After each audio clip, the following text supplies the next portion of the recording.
On RPM tonight, Dale Earnhardt is gone, but he will never be forgotten. His closest competitors and friends reflect on the man who was NASCAR's brightest light. I know there are millions of fans out there that have lost a hero, but I've lost a very close friend, someone that has helped me professionally and personally through a lot of things in my life. With the passing of the Intimidator, the focus now must be on the prevention of future tragedies.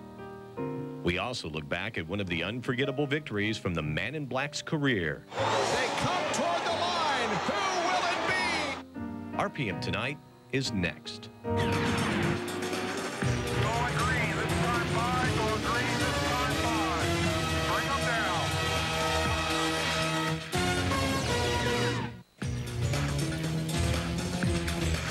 Hello, everyone. I'm John Kernan. Welcome to RPM Tonight. The body of Dale Earnhardt arrived back home in North Carolina late Monday evening. A memorial service will be held Thursday at noon at the Calvary Church in Charlotte. Those services are not open to the public.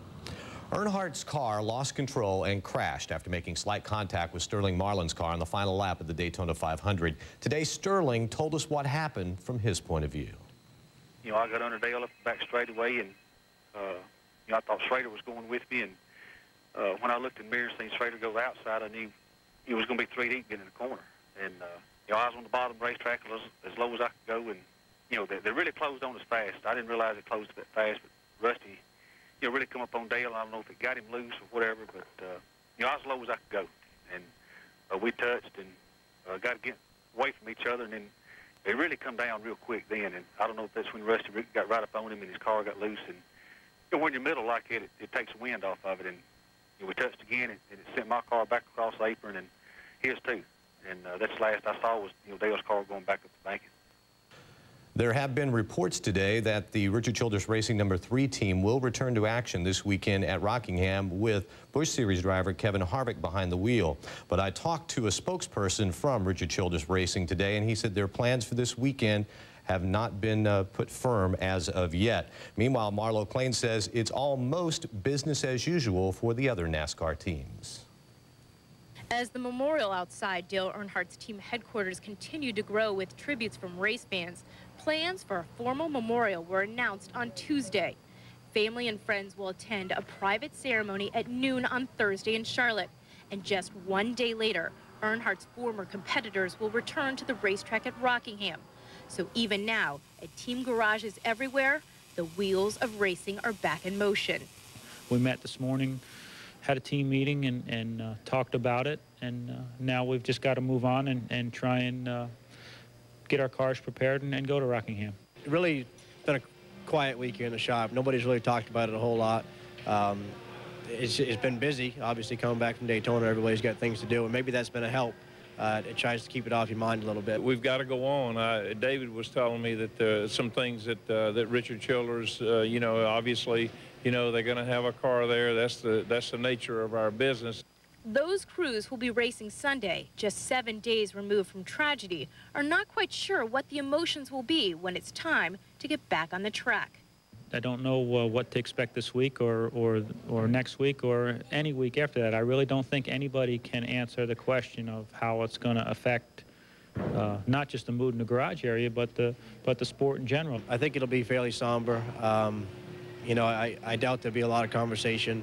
You know, it'll just be very, very sad. You know, it'll be a sad time to walk into the garage. You know, a lot of people be walking around with, you know, disbelief.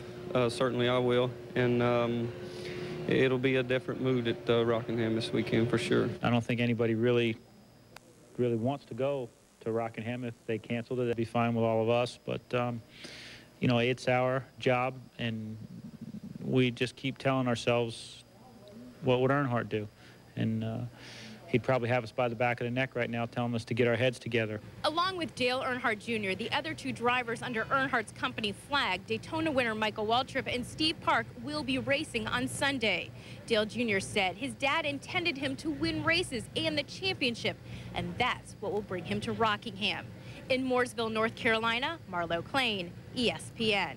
Many members of the NASCAR family are still not ready to talk about the passing of the sport's biggest star. We certainly understand that, but we have talked to several members of the community who both respected and admired the Intimidator.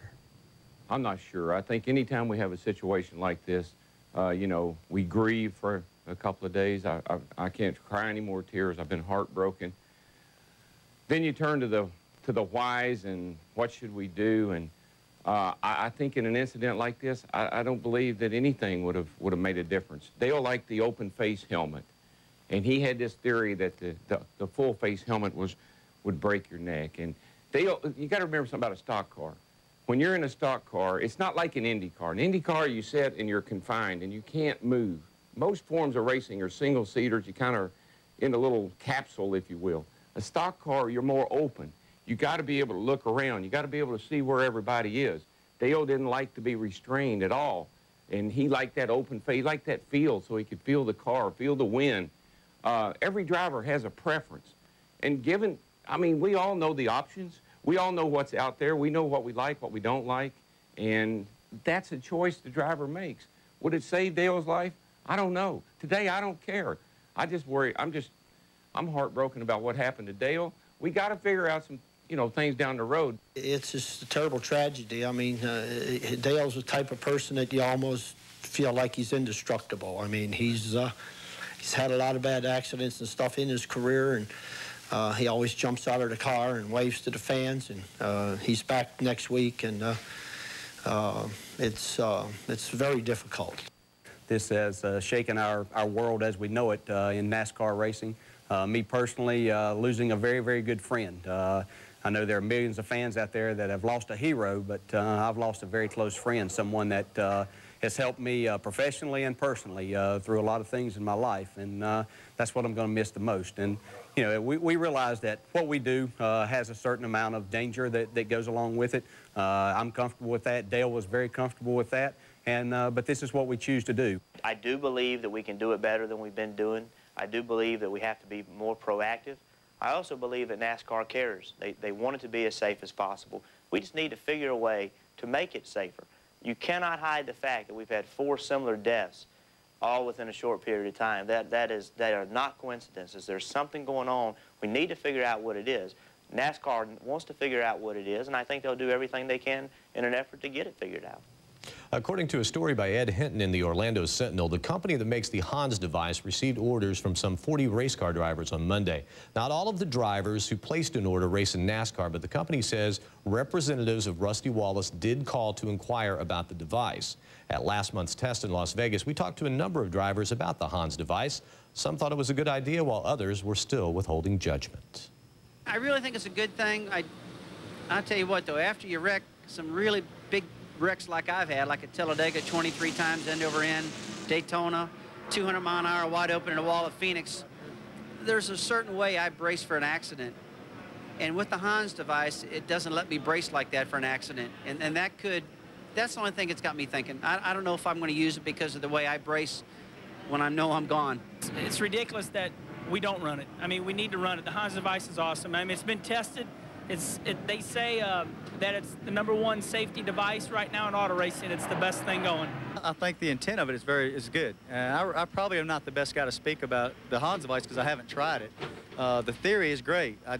Personally, I don't think I can drive with my head anchored to the back of my neck. I like to move my head around way too much. I have not gotten to where I'm comfortable with it yet. I still think that there's some work to be done for it to work, you know, with the way I like to drive the car. You got to have a driver that's comfortable. If the driver's not comfortable in the car, he's not going to drive fast. My size and my condition has been a big benefit to me over the years in crashes, and I just hope that I can get through the rest of my driving career, you know, without having, you know, something that, you know, really, really bad. Safety is important, and believe me, I've hit the wall quite a few times and stretched my neck, and been very fortunate, but just everything that's going on, we're going so fast in these cars, you know, we need to be prepared so that if anything ever does happen, that it's going to help you survive the impacts. Scott Pruitt joins us now, and he's been using the Hans device, and after hearing what those guys have said about it, Scott, how exactly does the Hans device work? It's pretty simple, really. It's a carbon fiber collar. It's held in place by the shoulder belt, goes over the top, actually holds it down to your body pretty tight. And then behind, you see these straps that come off the back of the Hans device that actually attach to the helmet. So on a frontal impact, as the head goes forward, it only can go forward so far before the straps go tight, and it keeps the head from actually shooting forward and getting that whipping motion. Now, you got to remember, this is a lot different than the open cockpit cars. So when I first started working on it and developing it to get working in a Winston Cup car, it was real cumbersome getting out.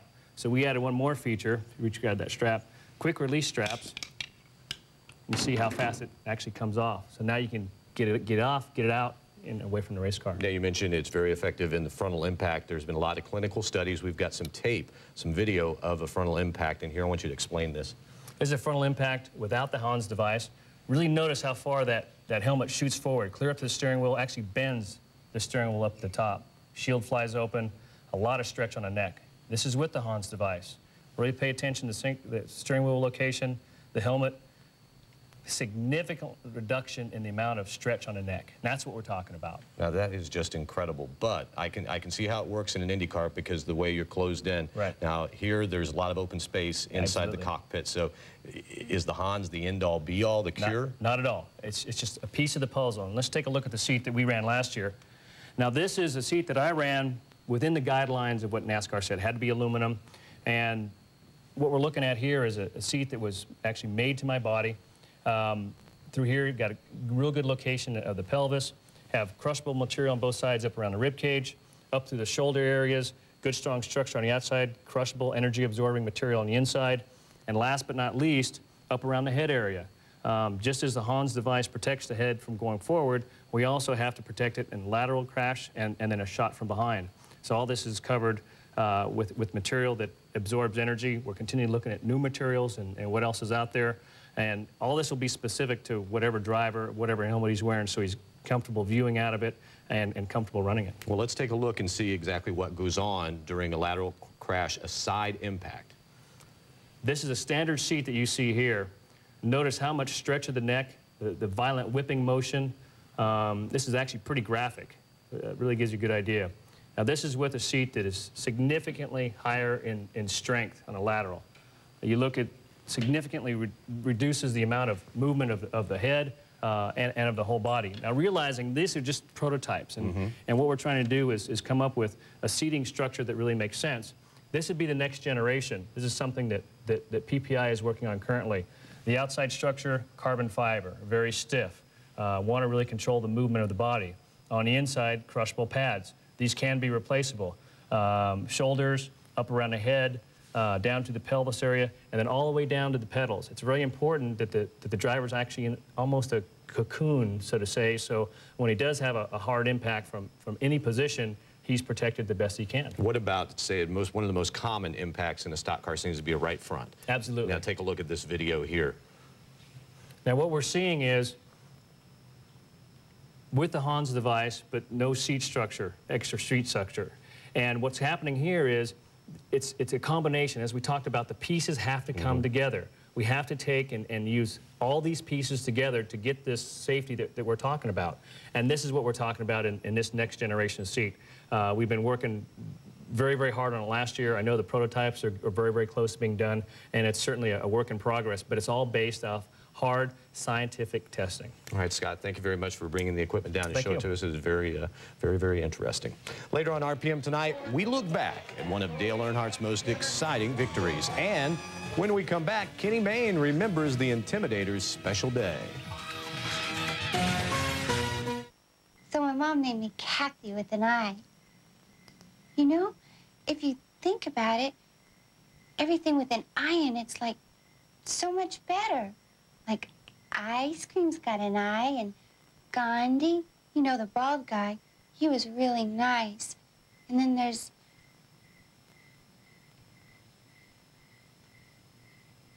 Candy, which is sweet. ESPN.com, not one I.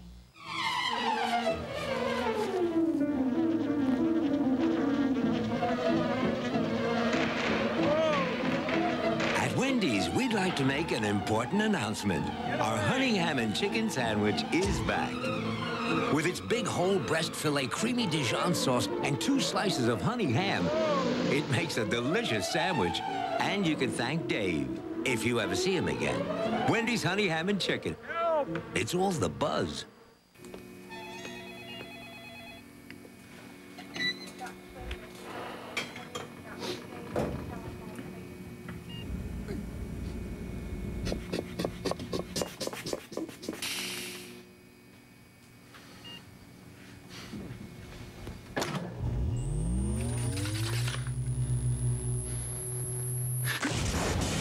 Try all you want, but nothing can replace the rush you get from a Kawasaki Ninja.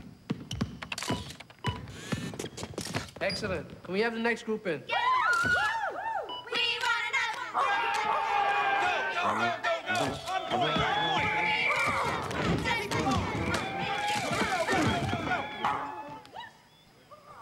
We We didn't miss a thing. Rated E for everyone. 8, 9. For those of you who may not remember, SportsCenter's Kenny Mayne was the original weekend host of RPM Tonight. He's raced go-karts against Jeff Gordon. A picture of his child raced in the Daytona 500 with Jeff Burton, and he was there when Dale Earnhardt won the sport's biggest race. Now Kenny pays tribute to the man in black. Maybe this is what happens when we die. Everyone who ever cared about us reaches out to make one last contact, an expression to show we mattered. Dale Earnhardt had already experienced something like that upon winning the Daytona 500 in 1998. But just as funerals are really more for the people left behind, the moving gestures seen that day on Daytona's pit road was beneficial to those who lined up to honor Earnhardt.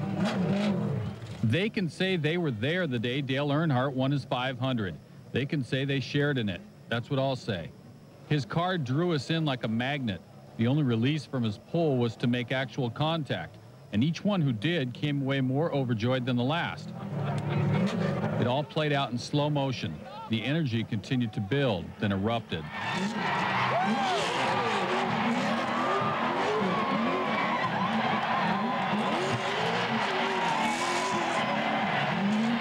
He'd done nothing to shake us off. We crowded for any angle to see him. Down at victory lane, Dale Earnhardt is just climbed from his car. He's standing on the roof of the machine, showering champagne everywhere. Dale didn't spray all the champagne that night.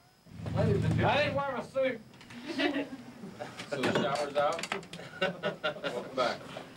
Now we were preparing for some kind of TV show, but the best theater was soaking in his presence, following the biggest moment of his racing life. A couple comments, and we'll show the highlight. Have you seen the highlight yet? I was in the race car. Before we start, when we get in the highlight toward the end of it, your mic's going to be open. I'll just let you go. Just, Dale, what was it like? And you're just going to see. 1.5. Pictures will be right there. Just describe what's happening. Where's your head?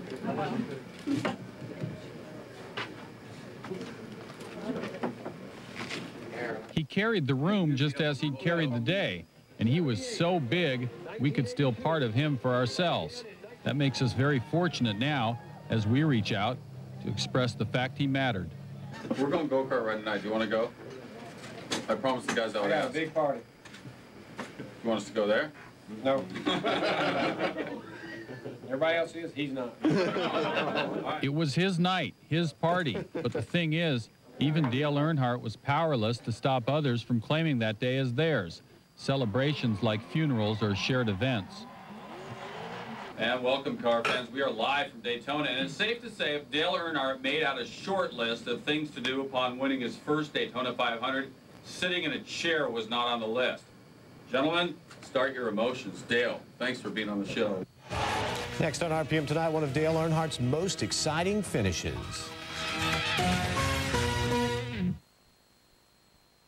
The all-new Honda 2001 XR series of motorcycles at Hawkeye Motorworks in Davenport is redesigned for the younger generation with the same tough-as-nails engines that make the Honda XR legendary.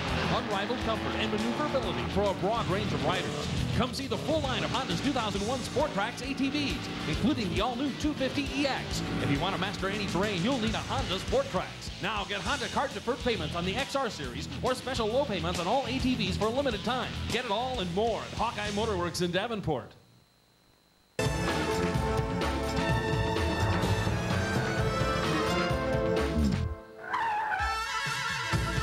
It's a month of mega movies on In Demand. See the biggest movies for the first time on cable television. Order mega movies on In Demand. And tonight you'll be living large with In Demand pay-per-view on AT&T Cable.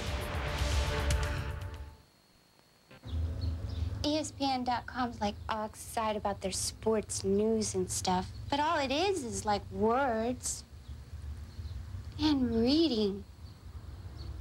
Oh, be careful. My old roommate, she had a really cute boyfriend who liked to read. I mean, like really hard all the time. And then his eyes wore out. And then he had to get glasses. It's just so sad. Now he looks like a nerd. Richard Petty, the king of stock car racing, released this statement today. Like all of the NASCAR family, I was stunned and saddened by the loss of Dale Earnhardt. We shared a common bond in championships as well as a mutual respect. Our family has raced against his family since the sport began, going back to when my dad and I raced against Ralph Earnhardt. For the rest of this week, we will relive some of the memories that Dale Earnhardt left us with as we look back at the races he won on ESPN. Today, we look back almost 1 year ago as Earnhardt and Bobby Labonte put on one of the most exciting duels of all time during the closing laps at the Atlanta Motor Speedway. Here is Bobby Labonte making the move off turn number 2. And Bobby Labonte takes the lead going into turn number 3, but Earnhardt battles back on the outside and pulls alongside of Labonte off of 4. Earnhardt will maintain the lead. Here's Labonte. He's got to run. This is his last chance. This is his last gasp effort. They're coming down for the white flag. One more lap to go. Labonte has the good run here in the quad oval. He took a look to the inside. Couldn't make the move. He'll head for the top side of the racetrack in turns 1 and 2, but Dale Earnhardt maintains the lead down the backstretch for the final time. Labonte right on the rear spoiler. And Earnhardt goes in high. That's going to leave some room for Labonte on the bottom. Here comes Bobby Labonte making a charge. They come toward the line. Who will it be? It is going to be... I don't know. I don't either. Will look like Earnhardt just by a little bit. That was one of the closest finishes in the history of NASCAR. And Chalky Myers just said, who won? Who won? And Earnhardt's crew celebrates, so apparently he's won it. Dale Earnhardt pulls into victory lane. An incredible job by this driver who started 35th. The voice there calling the action was Bob Jenkins, who has known Dale Earnhardt since ESPN began covering Winston Cup races some 20 years ago. Bob joins us now from Indianapolis. Bob, you called a number of Earnhardt's races from the broadcast booth. Does one in particular stand out? Not really, John. I think of 3, and 1 I didn't have anything to do with, and that was his win at the Daytona 500. The best drivers should win the big races, and that's why A.J. Foyt and Mario Andretti and Rick Mears should have and indeed have won the Indianapolis 500. And I was so glad when Dale Earnhardt finally got that victory at the Daytona 500. I remember in 1989 a race that he didn't win at North Wilkesboro when my voice reached new highs when he and Ricky Rudd spun, allowing Jeff Bodine to go on to victory. But I guess the race that I will most cherish in my memory about Dale Earnhardt was his victory here at Indianapolis. Any race here at the Indianapolis Motor Speedway is very special to me. And you remember what the year that he won, the race was rain delayed till late afternoon. As a matter of fact, Dale Earnhardt did not want to race that day. He tried to talk Tony George into postponing it till the next day. And in victory lane, Tony is quoted as saying, well, I'll forget about what you told me earlier today when you wanted to postpone it. Here's your check. Bob, you also had the opportunity to watch Dale's career grow. Did you have any idea that he was going to turn into such a superstar? Well, yes, quite honestly, because, and this was something that Dale said in the program that preceded yours, the special that we did here in Indianapolis this afternoon. He talked about being able to relate to the race fan. He talked about how he knows that a lot of people sitting up there in the grandstand work an entire year at their particular job, whether it be a welder, a factory worker, or a salesman. They work all year in some cases just to have enough money to bring themselves and their family to a particular race. And Dale Earnhardt said he could relate to that person. That is why he has been so popular over the years and will remain popular for many years to come. He could relate to the race fan. And Bob, we're almost out of time. What is going to be your favorite memory of Dale? After the Brickyard 400, I walked out of the booth across the track into Victory Lane, and I said, Earnhardt, you are the best. And he said, Jenkins, you say that to all the winners. Next week at Watkins Glen, when I get my butt kicked, you'll call somebody else the best. Well, Dale, believe me, I believe with all sincerity that you indeed were the best ever. Thank you very much, Bob, and I'll talk to you again soon. Wednesday, Scott Pruitt will answer your email questions. If you have a question or a comment for us, log on to rpm.espn.com. We'll be right back. Only one can be the best. To treat athlete's foot, it's Lamisil AT with full prescription strength. These take 4 weeks of treatment. Lamisil AT cures it with just 1. 3 months later, you're still athlete's foot free. Lamisil AT, the best way to cure athlete's foot. Introducing Chili's baby back ribs. To go. I think it's going to be about a yard short. Bring it up 4th and 1. Get in, get out, get on with your life.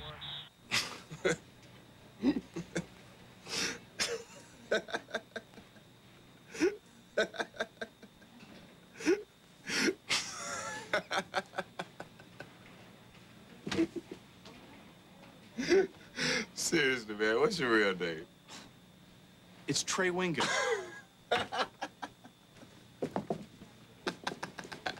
Trey Winger.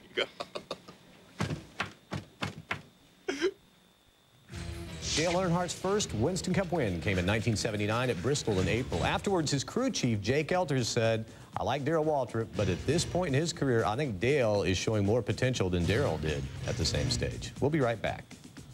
Fast Fact is brought to you by Pep Boys. Cars like us. People. Play the Pep Boys 80th anniversary instant win game and win $80? No, $800. Oh, heck, $80,000. One of over 50,000 instant prizes at Pep Boys. Pick up your game piece today. Whether you drive a car, truck, van, or SUV, Pep Boys has your tires. Like 35,000-mile tires, 4 for only $99. And 55,000-mile Futuras, 4 for $159. Pep Boys, cars like us, people love us. My heroes don't catch touchdowns. They don't slam dunk. They don't hit home runs. They don't score goals. They don't give smackdowns. My heroes burn rubber. They bite steel. They bleed octane.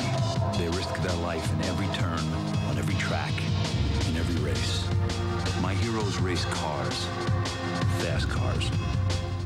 Computer, note to self. I think we should integrate the customers.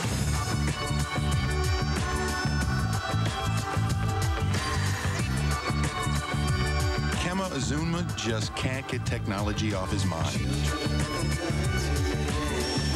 Which means his customers don't always have to have it on their minds.